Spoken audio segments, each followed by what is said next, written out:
November 12, 1944. The transport truck rolled through the gates of Camp Mitchell, Massachusetts, carrying cargo that would challenge everything the American military thought they understood about prisoner management. Inside sat 43 women wearing the remnants of German Women's Auxiliary Corps uniforms, their faces masks of exhaustion and carefully maintained dignity. They had been captured 3 weeks earlier as Allied forces pushed through Belgium, serving in communications and medical capacities behind rapidly collapsing German lines. Now they faced an uncertain future in enemy captivity, thousands of miles from everything they had ever known. Captain Margaret Sullivan stood in the cold November drizzle, watching as the truck came to a stop in the center of the compound. She had commanded this facility for 18 months, overseeing the detention of Italian and German male prisoners without incident. But this assignment felt different. The War Department had given her less than 48 hours' notice that her camp would be converted to house female prisoners, a situation so unusual that no standard protocols existed.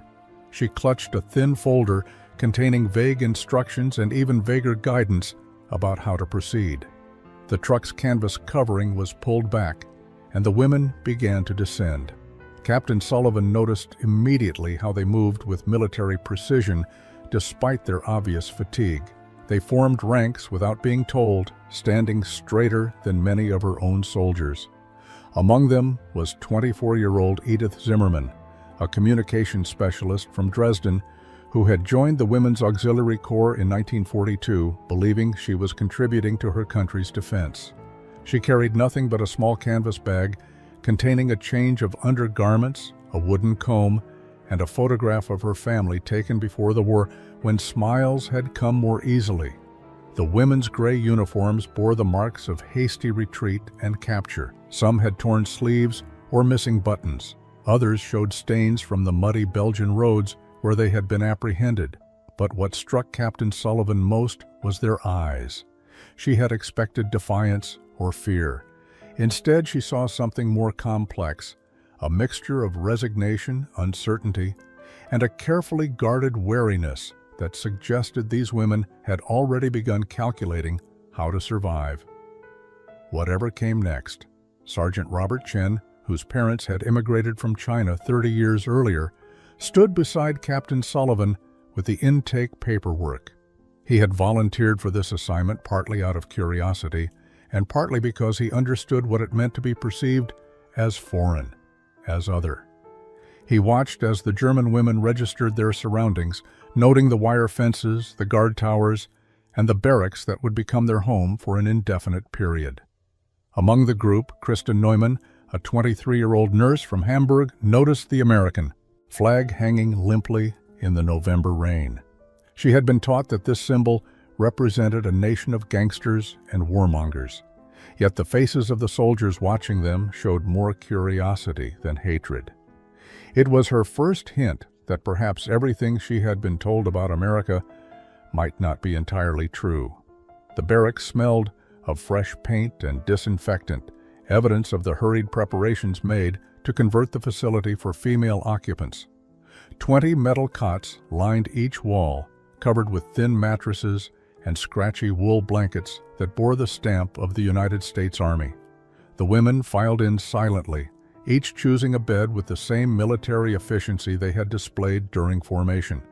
There was no conversation, no complaints, only the sound of canvas bags being placed on footlockers and the creak of bed frames as exhausted bodies finally sat down.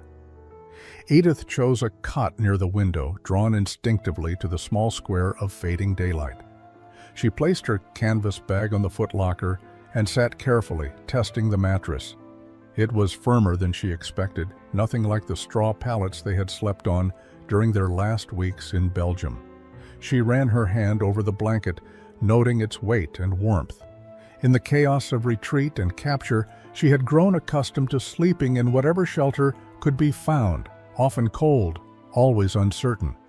This felt almost luxurious by comparison, which troubled her in ways she could not quite articulate. Krista sat on the cot beside her, and the two women exchanged a brief glance that communicated volumes without words. They had met only 3 days earlier during the transport from the East Coast Processing Center. But already they had developed the silent understanding that forms between people sharing extreme circumstances. Krista's hands trembled slightly as she smoothed her uniform, a nervous gesture she had developed since their capture.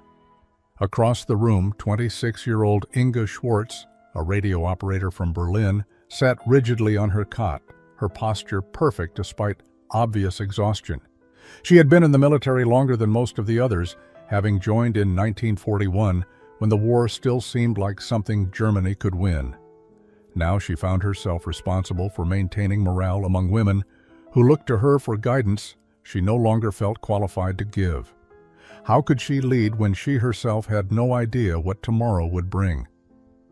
The barracks door opened, and Captain Sullivan entered with 2 female American soldiers. The room fell completely silent. Sullivan surveyed the women with an expression that was neither harsh nor sympathetic, simply observant. She spoke in clear, slow English, knowing most would not understand but believing it important to establish the routine from the beginning. Tomorrow, you will receive full instructions about camp procedures. Tonight, you will be brought dinner at 1800 hours. Lights out is at 2100 hours. Do you have any immediate medical emergencies? Sergeant Chen, who had followed her in, repeated the announcement in halting German. His pronunciation was imperfect, clearly learned from books rather than conversation, but the effort itself was surprising. Several of the women exchanged glances. Why would an American soldier bother to learn their language? What did it mean that their captors were making this small gesture toward communication? The announcement came the following morning during roll call. All prisoners would take their meals in the main mess hall beginning that evening. Captain Sullivan delivered the news in English, while Sergeant Chen translated, his German improving slightly with each attempt. The women listened with carefully neutral expressions, but Edith noticed how Inga's jaw tightened at the words. Eating in front of their captors felt vulnerable, exposing them in ways that went beyond the physical act of consuming food. Throughout the day, whispered conversations filled the barracks during brief moments when the guards were not watching closely. The women speculated about what American prison food would be like. Most assumed it would be minimal, perhaps watered-down soup and hard bread, the kind of rations they had heard were given to prisoners in German camps. Laura Fischer, a 21-year-old administrative clerk from Munich, mentioned that her brother had written about Red Cross parcels before his letters stopped coming. Maybe the Americans would provide something similar. Basic sustenance meant only to keep them alive and able to work. Renate Müller, 22 years old and formerly responsible for supply coordination, tried to remember everything she had been taught about America during her training. The propaganda had painted a picture of a nation depleted by war, struggling to feed its own soldiers, certainly not capable of providing well for enemy prisoners. She had seen photographs distributed by her superiors showing breadlines in American cities during the Depression. Surely a country that had experienced such deprivation would not waste resources on captured enemies. As 1800 hours approached, the women were lined up and marched across the compound to the mess hall. The building was larger than their barracks, with windows that let in the late afternoon light. Long tables with attached benches filled the space, already occupied by American soldiers who paused their conversations to watch as the German women entered. The scrutiny was uncomfortable, but not hostile. The Americans seemed more curious than anything else, observing these unusual prisoners with the same interest one might show toward an unexpected phenomenon. Captain Sullivan directed them to tables that had been set apart from where the American soldiers sat, a separation that felt both relieving and isolating. The women took their seats in silence, backs straight, hands folded in their laps. They had been trained to maintain dignity under all circumstances, and they would not give their captors the satisfaction of seeing them appear weak or desperate, regardless of how hungry they actually were. Private James Morrison, a farm boy from Iowa assigned to mess hall duty, watched from near the kitchen doors, noting how thin most of the women looked despite their proud bearing. The kitchen doors swung open, and American soldiers began bringing out trays. Edith watched as the first tray was set on the table nearest to where she sat. Her breath caught. The tray held plates filled with more food than she had seen in a single meal in over a year. Golden brown casserole, vegetables glistening with butter, thick slices of white bread, and portions that seemed impossibly generous. She glanced at Krista, whose eyes had widened in disbelief. More trays arrived, one for each table where German women sat. The portions were identical to what the American soldiers were receiving at their own tables, no distinction made between captor and captive. Steam rose from the casseroles, carrying an aroma that made Edith's stomach clench with sudden, overwhelming hunger. She had grown accustomed to ignoring her body's demands, but the smell of real food, abundant food, broke through her carefully maintained control. Inge leaned forward slightly, studying the dish before them. The top was golden and crispy, clearly baked until perfectly done. Through the gaps in the crust, she could see chunks of something white mixed with pasta, all bound together in a creamy sauce. Small green vegetables were visible throughout. It looked nothing like the thin soups and black bread that had sustained them during the final chaotic months in Belgium. This looked like something served at a celebration, a feast day meal prepared with care and generous ingredients. Renate whispered in German, barely audible. Is this some kind of test? Perhaps the Americans wanted to see if they would behave like animals, grabbing and eating without restraint. Or maybe this was a cruel joke, food that would be taken away before they could touch it, a demonstration of American abundance meant to demoralize them further. She kept her hands carefully folded, waiting for instructions, for permission, for some indication of what was expected. Private Morrison approached their table carrying a pitcher of water and clean glasses. He set them down gently and gestured toward the food with a slight smile. "Hot," he said, pointing at the casserole. "Careful." The women stared at him, uncertain how to interpret this warning. Was he concerned they might burn themselves? The idea that an enemy soldier would care about such a small thing seemed incomprehensible. Morrison noticed their hesitation and made an eating gesture, trying to communicate that they should begin. Still, no one moved. Captain Sullivan, observing from across the mess hall, recognized the paralysis. She had seen it before with newly arrived prisoners, the inability to trust that kindness might be genuine. She walked over to their table and spoke clearly. "This is your dinner. Please eat." Sergeant Chen translated, adding his own reassurance. "This is normal food. Everyone eats the same." Edith picked up her fork with trembling fingers. The metal felt solid and clean, nothing like the battered utensils they had used during their final weeks in Belgium.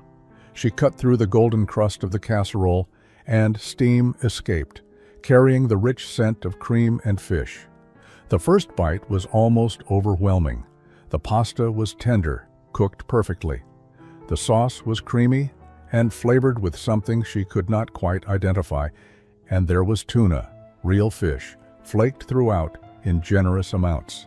She chewed slowly, trying to process what she was tasting.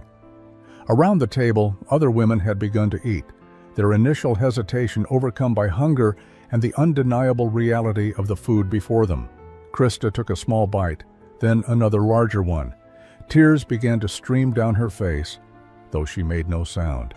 The combination of genuine hunger finally being satisfied and the emotional weight of unexpected kindness had broken through her carefully maintained composure. She was not alone. Several other women were crying silently as they ate, their tears falling onto plates filled with more food than they had seen in months. Laura whispered to Inge in German, her voice filled with confusion. "Why would they give us this? This is feast food. This is what you serve on Easter or Christmas, not to prisoners." Inge had no answer. She had been trained to expect harsh treatment from enemies, minimal rations designed only to sustain life and work capacity. This abundant meal contradicted everything she thought she understood about how wars were conducted, about how enemies treated those they had defeated and captured. Renate studied the American soldiers eating at nearby tables. They consumed the same casserole with casual efficiency, talking and laughing as they ate. For them, this was clearly ordinary food, nothing special or celebratory. The realization was staggering. If this was what Americans considered a regular meal, what did that say about the abundance of this country? What did it mean about the propaganda she had been taught? About America being a struggling nation depleted by war and unable to care for its own people? The bread was soft and white, nothing like the dense, dark loaves mixed with sawdust that had become standard in Germany. Edith spread butter on a slice, real butter, golden and rich. She had not tasted butter in over 8 months. The vegetables were cooked but still retained their color and texture, seasoned with salt and pepper and what might have been herbs. Every element of the meal spoke of resources and care that seemed impossible to reconcile with her understanding of wartime privation. The meal continued in relative silence, broken only by the quiet sounds of eating and the occasional murmured comment in German. Edith found herself eating more slowly as her initial hunger subsided, allowing herself to actually taste each component of the casserole rather than simply consuming it. The pasta had a pleasant texture, neither too soft nor too firm. The tuna was flaked throughout in pieces large enough to identify, but small enough to blend with the creamy sauce. She noticed small bits of celery, adding a subtle crunch, and there was a seasoning she could not quite place that gave the dish a savory depth. Across the mess hall, Private Morrison watched the German women eat with quiet satisfaction. He had helped prepare this meal, peeling potatoes and opening the large cans of tuna under the supervision of the camp cook. When he had learned they were feeding German prisoners, he had wondered if they would be given different rations, something less than what the American soldiers received. The cook, a heavy-set man from Pennsylvania named Frank, had looked at him as if he had asked something ridiculous. "They eat what we eat," Frank had said firmly. "Geneva Convention says so, but more than that, it is just human decency. You do not starve people just because they were on the other side." That philosophy seemed to guide everything about how Camp Mitchell operated. Morrison had been stationed here for 7 months, and he had never witnessed deliberate cruelty toward prisoners. Firm discipline when necessary, yes. Clear boundaries and rules, absolutely. But the casual dehumanization he had heard about in some camps simply did not exist here. Captain Sullivan ran the facility with the belief that treating prisoners with basic dignity was not a weakness, but rather a demonstration of American values, proof that democracy produced better outcomes than tyranny, even in something as mundane as prison management. Krista had stopped crying, though her eyes remained red. She wiped her face with the back of her hand and continued eating, forcing herself to slow down, despite wanting to consume everything on her plate as quickly as possible. Beside her, Edith noticed the change and reached over to briefly touch her arm, a small gesture of solidarity. They were strangers, brought together by circumstances neither had chosen, but they were beginning to recognize that survival in this place might require supporting one another rather than retreating into isolated silence. Inga finished her portion and sat back, her plate completely clean. She had not left a single bite, partly from hunger and partly from years of training, that wasting food was both immoral and impractical. But now, sitting in the warm mess hall, with her stomach full for the first time in recent memory, she felt something unexpected. Not gratitude, not yet, that would require too much mental adjustment. But perhaps the first small crack in the certainty she had carried about who the Americans were and what they represented. If they were truly the monsters German propaganda had described, would they feed their prisoners this well? Renati looked at the empty plates around their table and then at the American soldiers still eating their own meals. The portions had been genuinely equal. She was certain of that now. No one had given the prisoners smaller servings or inferior quality. This was simply how Americans ate, with an abundance that seemed almost careless to someone who had spent the last 2 years watching rations shrink and food quality decline in Germany. That night in the barracks, the women could not sleep despite their exhaustion. Hushed conversations filled the darkness, women processing what they had experienced during that first meal. Laura lay on her cot, staring at the ceiling, her mind racing with questions she had no way to answer. If the Americans could afford to feed prisoners this well, what did that say about their overall capacity to wage war? How could Germany hope to defeat a nation with such resources that even its enemies ate better than German soldiers in the field? Edith listened to the whispered conversations around her, hearing the same confusion and disorientation in other voices that she felt in her own thoughts. Everything they had been taught, everything the propaganda had told them about America being weak and depleted, seemed contradicted by something as simple as a tuna casserole. She thought about the newsreels she had watched before joining the Women's Auxiliary Corps. Images of American cities in decay, breadlines during the Depression, claims that democracy had failed and left its people starving. Where was that America? The one she had encountered today bore no resemblance to those descriptions. Krista spoke softly from the next cot. My brother wrote to me in 1942, before his letters stopped. He was in North Africa, fighting the British. He said the American supplies they captured were incredible. Chocolate, cigarettes, canned goods, in amounts that seemed impossible. We thought he was exaggerating, trying to make his situation seem less desperate. But maybe he was telling the truth. Maybe we simply could not believe it because it contradicted everything we had been taught to accept as fact. Ing, lying several cots away, heard Krista's words and felt her chest tighten. She had dismissed similar reports from her own cousins serving on the Eastern Front. They had written about captured Soviet positions, supplied with American equipment, trucks and weapons, and food, all bearing the stamps of a nation that was supposedly struggling to survive. She had assumed the letters were being influenced by defeatist thinking, a lack of proper morale. Now she wondered if she had been the one lacking proper understanding, if her loyalty to the Reich had blinded her to uncomfortable truths about the war's actual trajectory.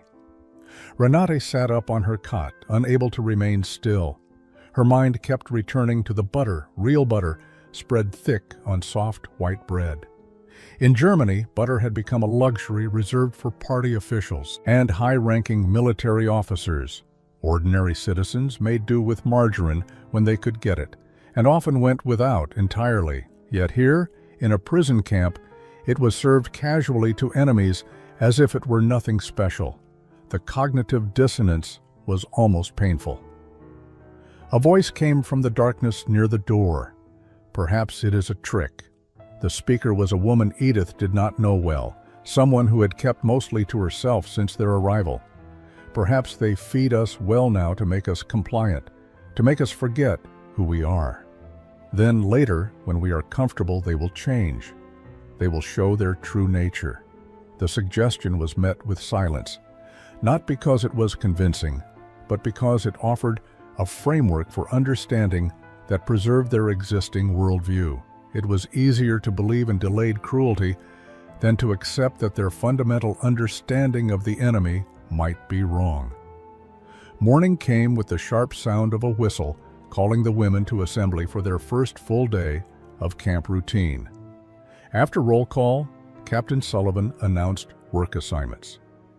Following Geneva Convention protocols, prisoners could be assigned labor duties that did not directly support the war effort. Some women would work in laundry, others in basic maintenance. A smaller group would assist in the kitchen under supervision. Edith found her name on the kitchen assignment list, along with Krista, Renata, and 3 other women she barely knew. Private Morrison led them to the kitchen, a large space filled with industrial stoves, massive sinks, and storage areas lined with shelves. The camp cook, Frank, stood at a central preparation table, his sleeves rolled up and an apron tied around his substantial middle. He looked at the German women with an appraising eye, then spoke in slow, clear English. "Welcome to my kitchen. You follow instructions, you work hard, you learn how we do things here." Sergeant Chen translated, though his German remained imperfect enough that some meaning was lost in transmission. Frank began showing them the storage areas, opening doors to reveal shelves stocked with canned goods, in quantities that made Renate audibly gasp. Rows of tuna cans, vegetables, fruits, all bearing labels from American companies she had never heard of. Sacks of flour, sugar, and rice were stacked neatly in a dry storage room. A separate cool room held fresh vegetables, potatoes, carrots, and onions. The abundance was staggering, more food in this single kitchen than she had seen in the entire supply depot she had managed in Belgium during the final months before their retreat. Edith watched as Frank pulled out ingredients for that day's lunch preparation. He worked with the casual confidence of someone who had never had to worry about whether supplies would arrive or whether rations would be cut. He measured ingredients generously, not with the careful rationing she had learned to practice.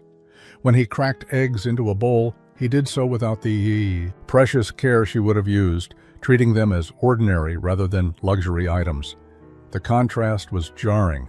Krista was assigned to vegetable preparation, given a knife, and shown how to peel potatoes. As she worked, she noticed that the peels she was removing were thick, wasteful by German standards where every bit of food had become precious. She tried to peel more thinly, to conserve, but Frank noticed and corrected her. No, he demonstrated, like this. Thicker peels came off easily under his practiced hands. In America, apparently, efficiency mattered more than absolute conservation because there was always more food available. The assumption of abundance shaped every aspect of how they worked. Renate found herself stationed near the large metal cans of tuna, preparing to help make another casserole. She counted the cans Frank pulled from the shelf. 12 large cans for one meal, each containing more tuna than her entire family might have consumed in a month back home. This was not special occasion food. This was Tuesday lunch, ordinary and unremarkable to the Americans who would consume it without appreciating the minor miracle of plenty that it represented. The kitchen work became routine over the following weeks. Each day, Edith and the other German women assigned to this duty would spend morning hours helping prepare meals under Frank's supervision. The work was physically demanding, but not cruel, and it offered something valuable beyond the labor itself. It provided a window into how Americans actually lived, what they considered normal and ordinary rather than exceptional. Every meal they prepared reinforced the same unsettling truth that abundance was not propaganda or exaggeration, but simply American reality. Private Morrison had taken it upon himself to help the German women learn English. During quiet moments in the kitchen when Frank was occupied elsewhere, he would point to objects and slowly pronounce their English names. Potato, knife, bowl, oven. The women would repeat the words, their accents heavy, but their effort genuine. Edith discovered she had an aptitude for languages, picking up vocabulary quickly and beginning to construct simple sentences within the first 2 weeks. Morrison seemed pleased by their progress, offering encouragement rather than criticism when they made mistakes. One morning, Krista arrived at the kitchen with a persistent cough she had been fighting for several days. The November cold had settled into her chest, making breathing difficult and sleep nearly impossible. She tried to hide her discomfort, not wanting to be separated from the work assignment she had come to value. But Frank noticed immediately. He studied her flushed face and listened to her labored breathing before making a decision. He sent her to the camp infirmary with Morrison as escort, instructing her not to return until the medical officer cleared her. Dr. Robert Hayes examined Krista with professional efficiency. He was a middle-aged physician from Boston who had volunteered for military service despite being old enough to avoid the draft. He listened to her lungs, took her temperature, and asked questions that Morrison translated. Bronchitis, he diagnosed. Not severe yet, but it would become so without treatment. He prescribed rest, warm liquids, and a course of sulfa drugs that were still relatively new, but proving effective against bacterial infections. The idea that a German prisoner would receive the same medical treatment as an American soldier seemed impossible to Krista, yet here was the evidence in the form of pills dispensed with instructions for proper dosage. Back in the barracks, word spread about Krista's treatment. Other women who had been suffering minor ailments in silence began to reconsider whether they might also receive genuine medical care. Laura, who had been dealing with an infected cut on her hand, finally asked to see Dr. Hayes. He cleaned and dressed the wound properly, providing antibiotic ointment and fresh bandages. He showed her how to change the dressing herself and told her, through Morrison's translation, to return if she noticed any signs of worsening infection. The small kindness of proper medical attention felt disproportionately significant to women who had been taught to expect neglect or worse from their enemies. December brought the first letters from Germany, delivered through the International Red Cross system that allowed limited communication between prisoners and their families. Not every woman received mail. The chaos of the collapsing Reich meant that many families had been displaced or were unreachable. But for those who did receive letters, the news was universally devastating.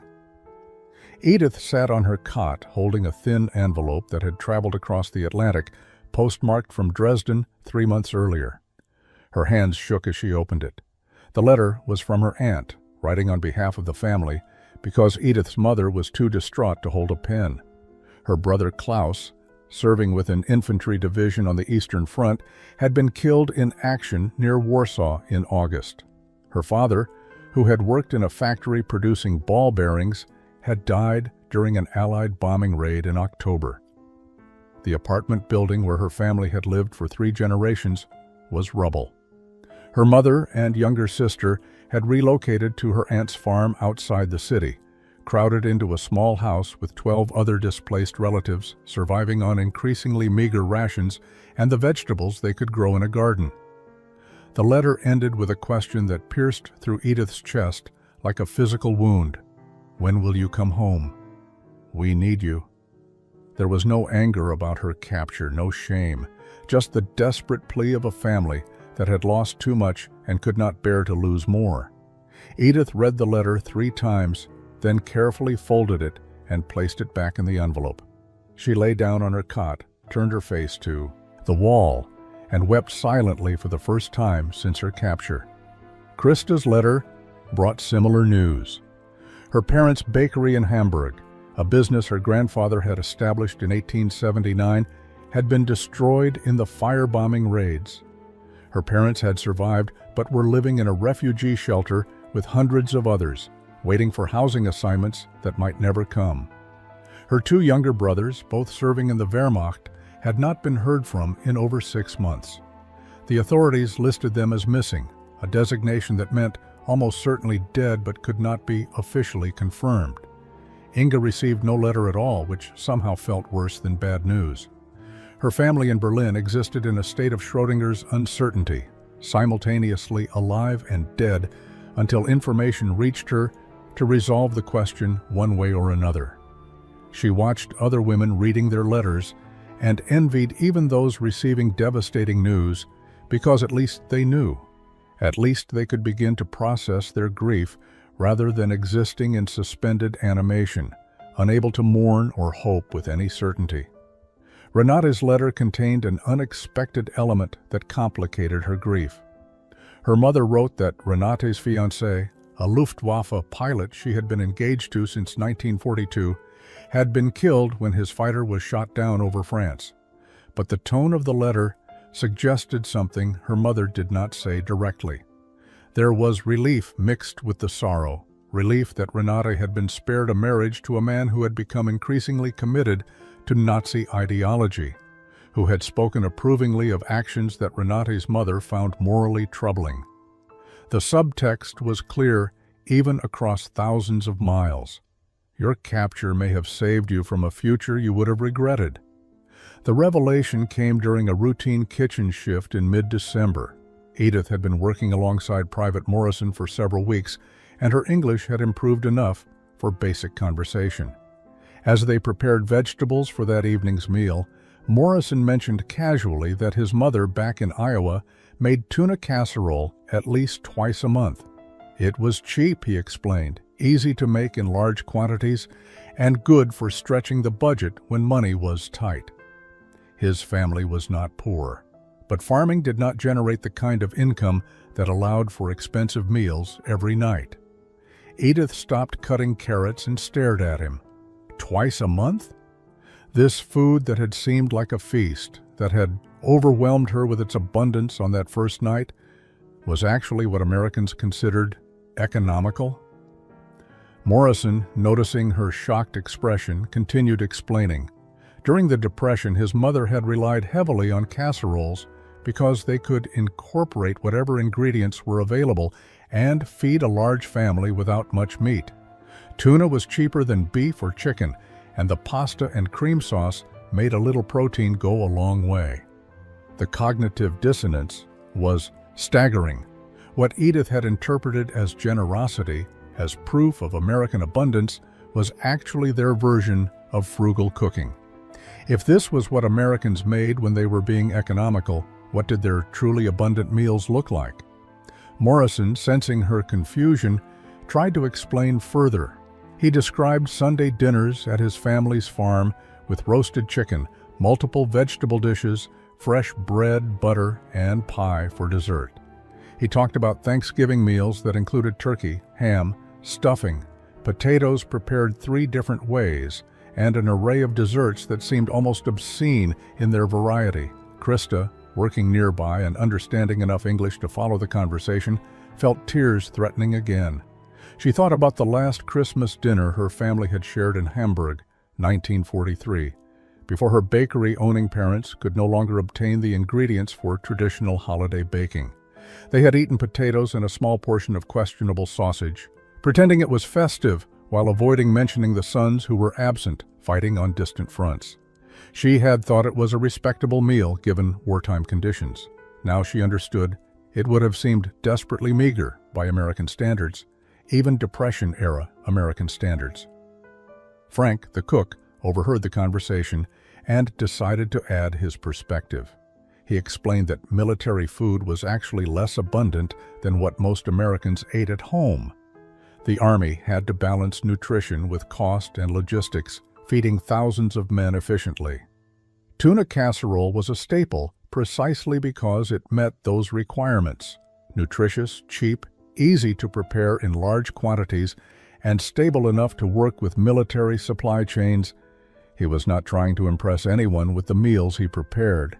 He was simply doing his job according to standard procedures. Renate joined the conversation, her English still halting but improving. In Germany, she said carefully, tuna is luxury, only wealthy families before the war. Frank looked genuinely surprised. Really? Here it is just regular food, cheaper than most other proteins. You can buy it in any grocery store. The gap between their realities was laid bare in that simple exchange, revealing how profoundly different their material circumstances had been even before the war had begun to reshape everything. Christmas 1944 approached with a mixture of anticipation and melancholy throughout Camp Mitchell.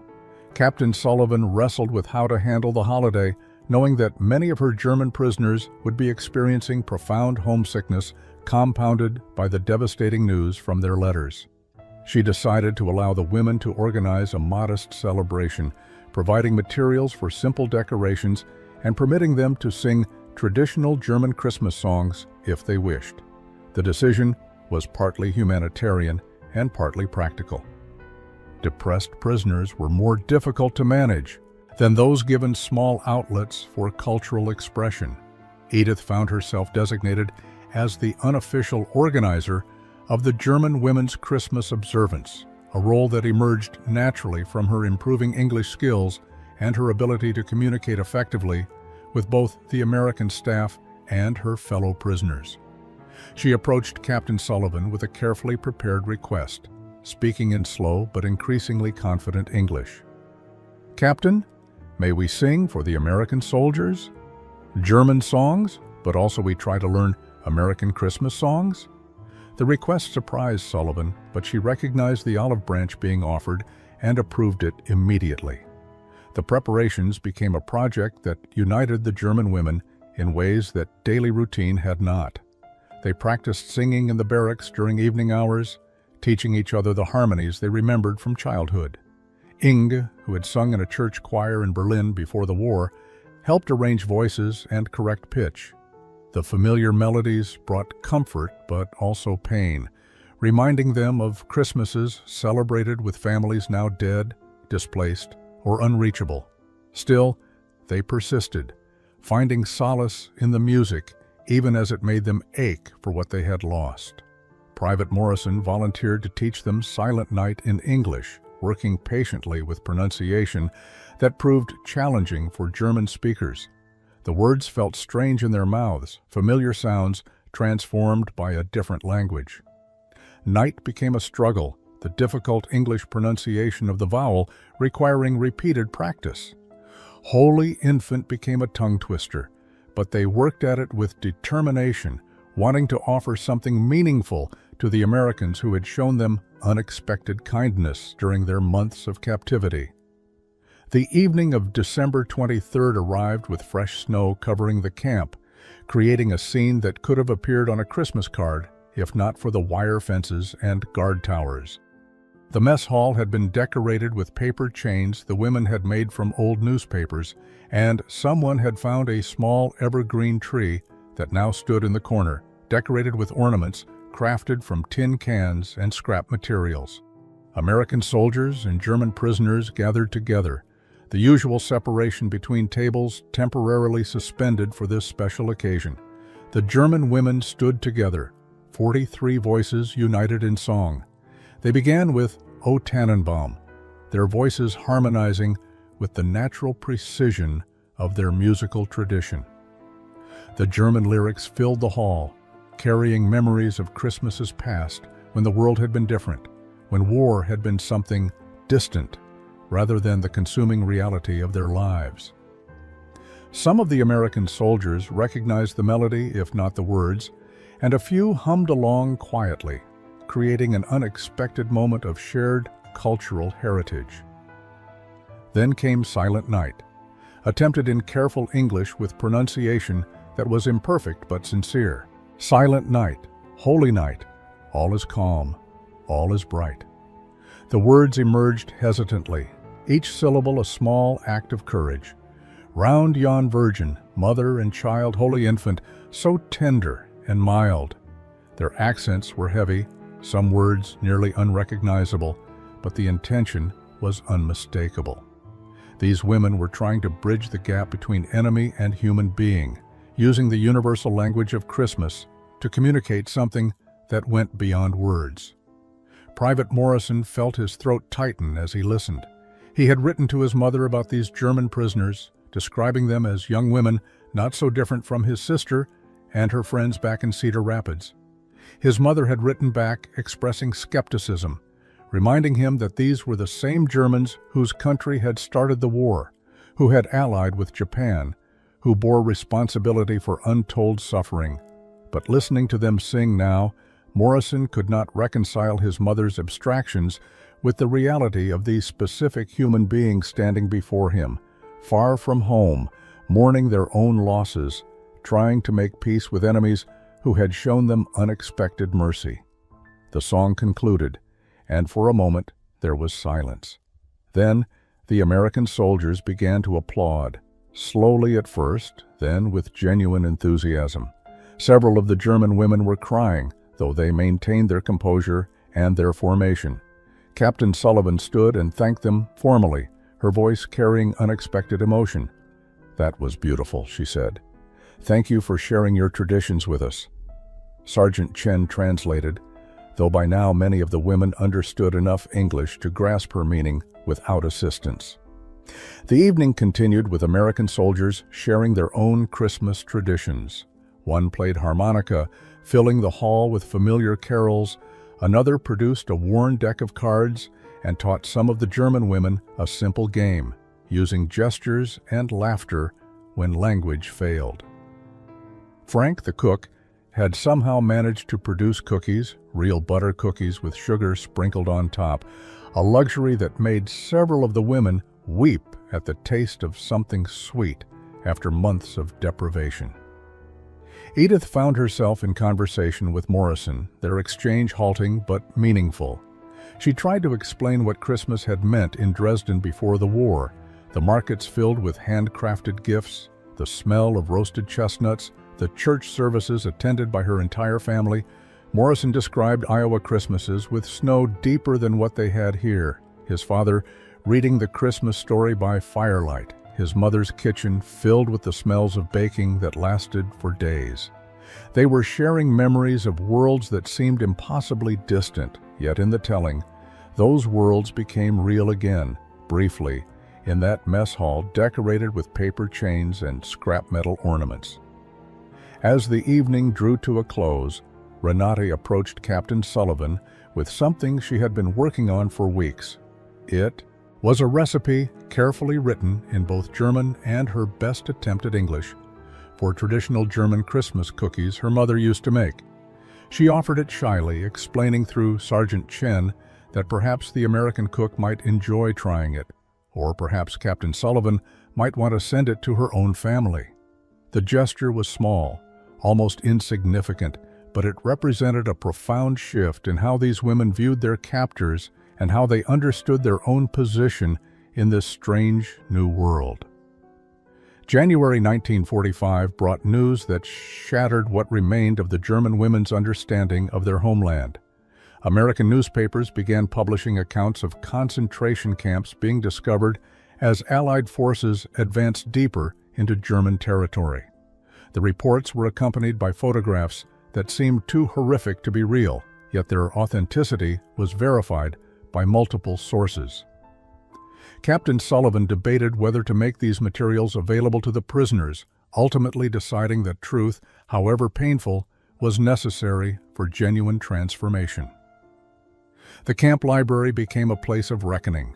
Edith sat at a wooden table, trembling hands holding a newspaper with images from Majdanek, recently liberated by Soviet forces.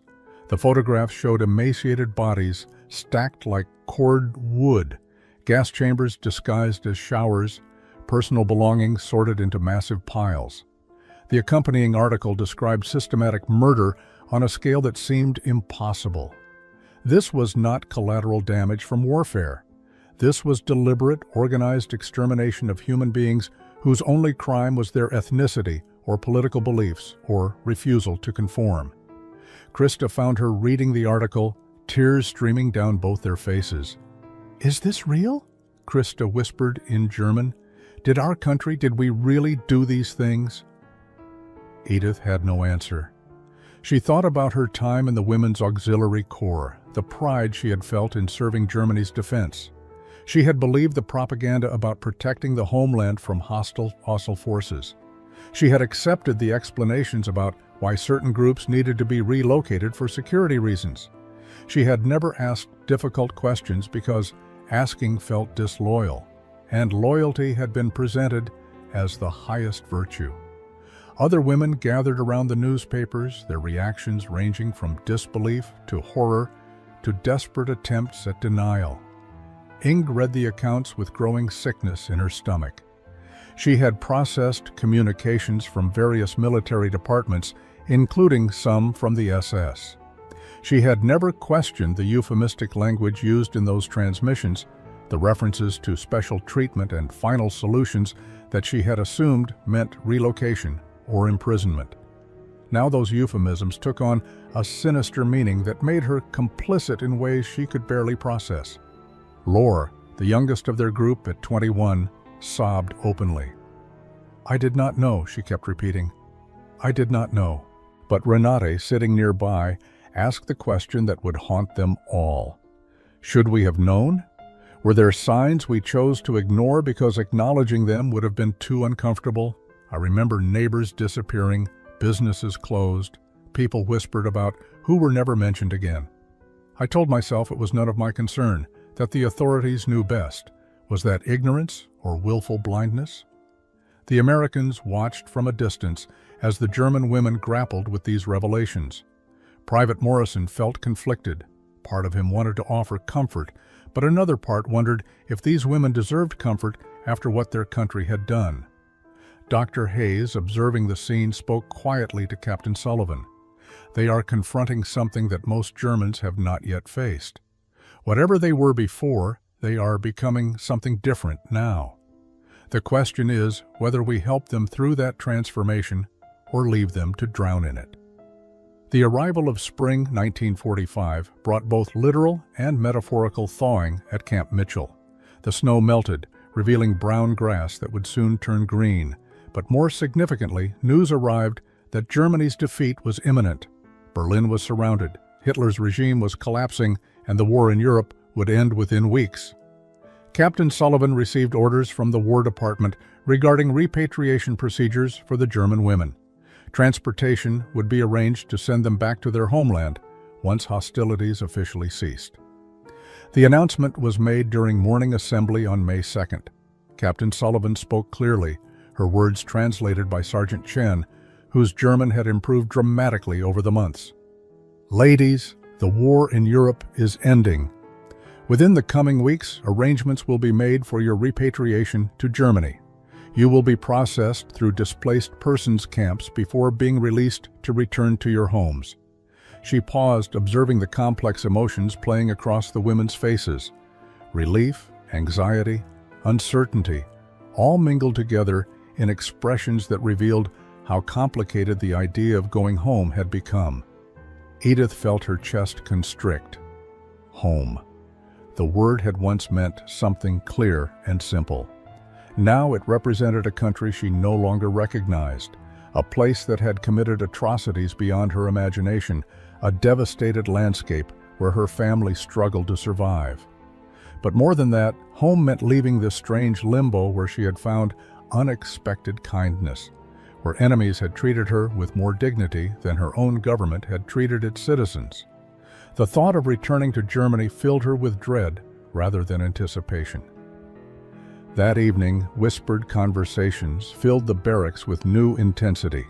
The women debated what awaited them in Germany. Reports painted a picture of complete devastation, cities in ruins, infrastructure destroyed, millions displaced, and a population facing starvation as the economy collapsed. The occupying forces would control everything, and Germans would be viewed with suspicion and hostility by the rest of the world. They would return as defeated enemies to a country that no longer existed in any meaningful sense. Krista spoke her fears aloud to Edith. "What if I go back and find nothing? My parents are alive, but living in a shelter. My brothers are missing. Our bakery is rubble. What life can I build there? Here I have been training with Dr. Hayes. He says I have a gift for nursing. He has taught me things I never could have learned in Germany. If I return, all of that knowledge becomes worthless. I will just be another displaced person in a sea of millions, all trying to rebuild from nothing." Inga voiced a different concern. "If we return, we will be seen as failures. Soldiers who were captured, corrupted by enemy influence. The hardliners who survive will not forgive us for living in American captivity, for eating American food, for learning to see Americans as human beings rather than enemies. We will be suspect, possibly even punished, for our transformation." Renate raised the most painful question of all. Do we even deserve to stay? After what our country did, after what we were part of, even unknowingly, do we have the right to ask for mercy from the very people we fought against? May 15th arrived with unusual tension throughout Camp Mitchell. Captain Sullivan had called a General Assembly to announce the official repatriation procedures. The 43 German women gathered in the mess hall, their faces reflecting months of internal struggle about what this moment would mean. They had known this day was coming since the war's end had become inevitable. Yet knowing and experiencing proved to be vastly different things. The reality of departure forced decisions that could no longer be postponed or avoided. Captain Sullivan stood before them holding official documents from the War Department. Her voice was steady, but carried an undertone of compassion that had developed over the months of managing these unusual prisoners. "Ladies, I have received final orders regarding your repatriation to Germany. Transportation will be arranged within the next 3 weeks. You will be processed through displaced persons camps in Europe before being released to return to whatever remains of your homes." She paused, studying the faces before her. What she did not expect was what happened next. Edith stood slowly, her hands visibly shaking despite months of growing confidence.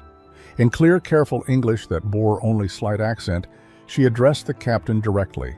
"Captain Sullivan, may I speak for some of us?" Permission was granted with a nod. Edith looked around at her fellow prisoners, meeting the eyes of those who had agreed to let her serve as their voice for this unprecedented request.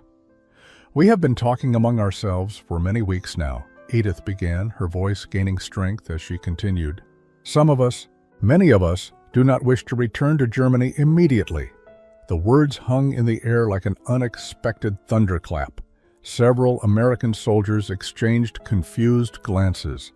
Private Morrison, standing near the back of the hall, felt his breath catch. Surely he had misunderstood. Prisoners did not refuse freedom. That contradicted everything he thought he knew about captivity and liberation. Krista stood next, followed by Laura, Inga, Renata, and 19 other women. They formed a distinct group within the larger assembly, their decision clearly made after lengthy deliberation. Krista spoke in her improving English, each word carefully chosen. "Captain, we know what we ask is unusual, but Germany is not our home anymore. The Germany we served, we discovered, was not the Germany we believed in." The honest pain in her voice made several of the American soldiers shift uncomfortably, uncertain how to process this development. Captain Sullivan was momentarily speechless. In all her military experience, through managing hundreds of prisoners over the course of the war, she had never encountered anything remotely similar to this. Prisoners requesting to remain in captivity rather than accept freedom and repatriation. The legal implications alone were staggering, never mind the moral and philosophical questions it raised. She asked for clarification, needing to ensure she understood correctly what these women were actually requesting. What followed was an outpouring of emotion that revealed the depth of transformation these women had undergone. Edith explained, her voice breaking slightly, that they had lost everything that made Germany home. The response from Washington took 10 days to arrive, 10 days during which the camp existed in a strange state of suspended animation. The women who had requested to stay continued their daily routines with renewed intensity, as if their contributions might influence the decision being made by bureaucrats hundreds of miles away. They worked in the kitchen with extra diligence. They volunteered for additional duties. They practiced English with determination bordering on desperation. Everything they did carried the unspoken question: were they proving themselves worthy of the unprecedented mercy they had requested? Captain Sullivan had sent detailed reports explaining the situation, including character assessments of each woman who wished to remain. She described their genuine remorse upon learning about concentration camps, their transformation from defiant prisoners to contributors seeking redemption, and their legitimate fears about returning to a devastated homeland where they would face suspicion and possible persecution. She argued that allowing them to stay would demonstrate American values more powerfully than any propaganda campaign could achieve. Private Morrison had written his own letter to his congressman, describing what he had witnessed over the months. "These women are not our enemies anymore," he wrote. "They are people who got caught up in something bigger than they understood. They have shown genuine change, real horror at what their country did, and sincere desire to build better lives based on better principles. Sending them back to nothing seems wrong, seems like a missed opportunity to show what America really stands for." The reply from Washington was characteristically bureaucratic but unexpectedly flexible. The War Department would not prevent immediate repatriation for any prisoner who wished to return. However, given the unusual circumstances and ongoing chaos in occupied Germany, those who wished to remain could be reclassified as displaced persons and processed for potential immigration status. They would no longer be prisoners of war, but they also would no longer be guaranteed housing and support at the camp. They would need sponsors, employment, and housing in American communities willing to accept former enemy nationals. The announcement divided the women who had originally requested to stay. 8 decided the uncertainty was too great and chose repatriation. They would return to Germany and face whatever they found there with courage and hope, carrying with them the lessons they had learned about reconciliation. But 15 women, led by Edith, Krista, Ing, Laura, and Renata, chose to accept the challenge of starting completely new lives in America. It was a terrifying decision, made more so by its finality. Finding sponsors proved easier than anyone expected. Mrs. Henderson, a local school teacher who had been visiting the camp as part of church outreach, immediately offered to sponsor Edith. She provided housing and support while Edith sought employment as a translator. Dr. Hayes arranged for Krista to continue medical training at Worcester General Hospital, promising to supervise her transition from assistant to certified nurse. Other local families, moved by the women's story and their obvious sincerity, stepped forward to offer support and guidance. The communities that had initially been suspicious of having German prisoners nearby now embraced the opportunity to participate in what they saw as uniquely American story of redemption and second chances. 25 years after that first overwhelming dinner of tuna casserole, Edith Zimmerman Morrison stood in her kitchen in Cedar Rapids, Iowa, preparing the same dish for her own family. She had married James Morrison in 1947, a union that had seemed scandalous to some, but natural to those who had witnessed their gradual friendship develop during her months at Camp Mitchell. They had 3 children now, 2 sons and a daughter, all thoroughly American, yet raised with stories about their mother's complicated past. Her hands moved with practiced efficiency, opening cans of tuna, cooking pasta, preparing the cream sauce that had once seemed like a miracle of abundance. The casserole was no longer special to her, just as it had never been special to Americans.